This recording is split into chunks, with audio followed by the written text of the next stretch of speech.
Hello all, welcome to SMS channel. ఇవాళ నేను బీట్రూట్తో fry ఎలా చేసుకోవాలో చూపిస్తున్నానండి.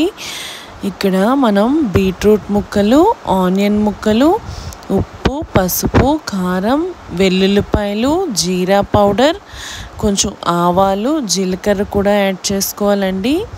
ముందుగా స్టవ్ ఆన్ చేసి కళాయి పెట్టుకొని ఆయిల్ యాడ్ చేసుకొని హీట్ అవ్వనివ్వాలి. ఆయిల్ హీట్ అయిన తర్వాత కొంచెం ఆవాలు, జీలకర్ర, కొంచెం మినపప్పు కూడా యాడ్ చేసుకున్నానండి. తాలింపులో నేను మినపప్పు వేయడం వల్ల ఫ్రైకి చాలా టేస్ట్ వస్తుందండి.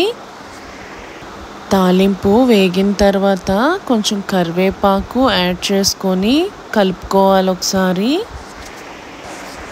ఇక్కడ నేను ముందుగా పక్కన పెట్టుకున్నాం కదండి వెల్లుల్లిపాయలు, అవి కొంచెం దంచి వేసుకున్నానండి. దీంట్లో అవి వేసుకొని ఒకసారి బాగా కలుపుకొని వేగనివ్వాలి.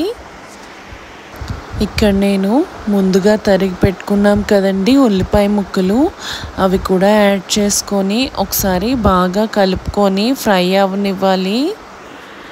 ఆనియన్స్ కొంచెం ఫ్రై అయిన తర్వాత ఇప్పుడు మనం దీంట్లో సాల్ట్, పసుపు, కారం, జీరా పౌడర్ కూడా యాడ్ చేసేసుకొని ఒకసారి బాగా కలుపుకొని వేగనివ్వాలి. ఇక్కడ ఉల్లిపాయలు ఆల్మోస్ట్ ఫ్రై అయిపోయాయండి. ముందుగా తరిగి పెట్టుకున్న బీట్రూట్ ముక్కలు ఉన్నాయి కదా, అవి యాడ్ చేసుకొని ఒకసారి బాగా కలుపుకొని ఫ్రై అవ్వనివ్వాలి. అలా కలుపుకున్న తర్వాత ఒక 10 to 15 మినిట్స్ పాటు లిడ్ క్లోజ్ చేసి వేగనివ్వాలి. చూడండి, అసలు ఆ కలర్ చూస్తేనే తినాలనిపిస్తుంది కదా. ఈ ఫ్రై వేడి అన్నంలో నెయ్యి వేసి కలుపుకొని తింటే భలే ఉంటుందండి. పిల్లలు కూడా ఇష్టంగా తింటారు. ఇక్కడ నేను 5 to 10 మినిట్స్ లిడ్ క్లోజ్ చేసి వేగనిస్తున్నాను. చూడండి, మనకి బీట్రూట్ ఫ్రై ఆల్మోస్ట్ కుక్ అయిపోయింది. నేను ఇక్కడ చూపిస్తున్నాను చూడండి, మనకి పీస్ అనేది ఎలా కుక్ అయిందో. బీట్రూట్లో మనకి ప్రోటీన్ అండ్ ఫైబర్ కంటెంట్ చాలా ఉంటుందండి. అన్ని వెజిటేబుల్స్ మనం డైలీ రొటీన్ లాగా అన్నీ తినాలి. పిల్లలు కొన్ని అదొద్దు ఇదొద్దు అంటారు కదండి. ఈ విధంగా ఫ్రై చేస్తే పిల్లలు చాలా ఇష్టంగా తింటారు. టేస్ట్ అయితే చాలా బాగా వచ్చిందండి. అసలు ఆ కలర్కే మా పిల్లలు చాలా బాగా తిన్నారండి. కర్రీ ఫ్రై ఆల్మోస్ట్ రెడీ అయిపోయిందండి.